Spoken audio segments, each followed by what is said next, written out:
இந்த வீடியோ உங்களுக்கு இப்போது கிடைத்தது காரணமில்லாமல் இல்லை. உலகத்தில் 5 பூதங்கள் இருக்கின்றன. பூமி, நீர், நெருப்பு, காற்று. ஆனால் அவற்றில் ஒன்று நாம் பார்க்க முடியாதது. அந்த காணாத சக்தியே இந்த தலத்தின் அடையாளம். இன்று நாம் பார்க்க போவது சிதம்பரம். இது ஒரு கோயில் மட்டும் அல்ல, இது ஒரு ரகசியம். இங்கு சிவன் லிங்கமாக இல்லை, மூர்த்தியாக மட்டும் இல்லை. இங்கு சிவன் வெற்றிடமாக இருக்கிறார். அதனால்தான் இந்த தலத்தை ஆகாச தலம் என்று அழைக்கிறார்கள். ஒரு காலத்தில் பதஞ்சலி முனிவரும் வியாக்கிரபாத முனிவரும் சிவனின் நடனத்தை காண கடுமையான தவம் செய்தார்கள். அவர்கள் கேட்டது ஒன்றுதான், சிவனே, உன் கோஸ்மிக் நடனம் எங்கள் கண்களுக்கு தெரிய வேண்டும். அந்த தவத்திற்கு பதில் கொடுக்க சிவன் தேர்ந்தெடுத்த இடம்தான் சிதம்பரம். ஏன் சிதம்பரம், ஏன் வேறு இடம் இல்லை? ஏனென்றால் மனிதன் எல்லாவற்றையும் பார்க்க விரும்புகிறான்.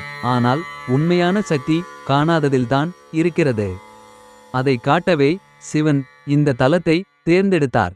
ஆனால் இந்த தலத்தில் ஒரு திரை ஏன் இருக்கிறது? ஏன் அந்த வெற்றிடம் நேரடியாக காட்டப்படவில்லை? நாளை அந்த திரையின் பின்னால் இருக்கும் பெரிய ரகசியத்தை நாம் பார்க்கப் போகிறோம். சிதம்பரம் தல வரலாறு டே 2.